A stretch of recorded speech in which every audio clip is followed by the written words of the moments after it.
उस रात समुद्र में बाढ़ जैसे प्रत्येक औरत के हृदय पर कलकलाहट क्यों हो रही, जैसे किसी अनजाने तूफान का बोझ ढो रही हो। कुछ ने कहा धरती पर नया श्राप उतर आया है, कुछ ने कहा यह औरतों के शरीर में छुपे एक गुप्त युद्ध का संकेत है। अगले ही दिन शहर की गिनती से ज्यादा लड़कियां अचानक एक जैसे दर्द से कराह रही थीं। पीरियड्स गायब, चेहरे पर अनचाहे बाल, वजन अचानक बढ़ता हुआ और सपनों पर अंधेरा छाता हुआ। लोग पूछने लगे क्या ये कोई महामारी है या हमारी ही बनाई दुनिया का बदला। और तभी एक नाम उभरा, PCOS, एक ऐसा रहस्य जो औरतों की जिंदगी को अंदर से चीर रहा है। कहानी एक साधारण लड़की प्रियांशी की है।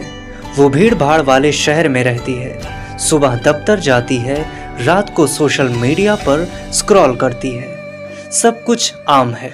वो नोटिस करती है महीनों से पीरियड्स गायब, चेहरे पर मोटे बाल और थकान जो कभी पीछा नहीं छोड़ती।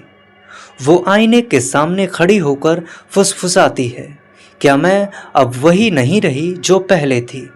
क्या अच्छी जिंदगी ऐसे क्यों बदल रही है कि बुरे वक्त को क्यों तलाश रहे हो?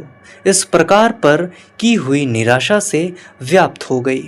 प्रियांशी डॉक्टर से सुनती है तुम्हें PCOS है, लेकिन उसके मन में सवाल फटने लगते हैं, क्यों आज की पीढ़ी की लाखों औरतें इससे जूझ रही हैं?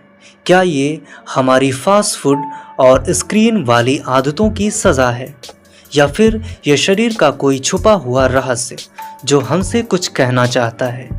वो इंटरनेट खोलती है, रील्स और वीडियोस में एक ही शब्द गूंज रहा है, गुड़ और चना।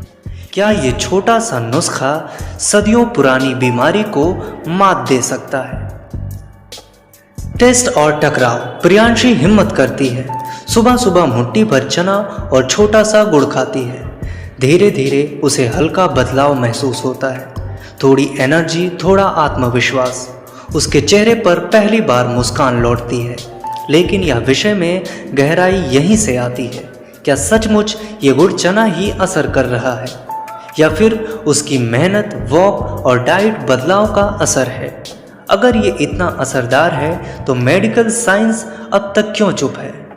बहुत सारी खोजने के बाद यह पता चला है कि चना के एक बीज से 25 कैलोरी मिलती है, जिस कारण से रक्त संचार अच्छे से होता है तथा कब्ज से राहत मिलती है और हमारे शरीर को बलिष्ठ बनाती है।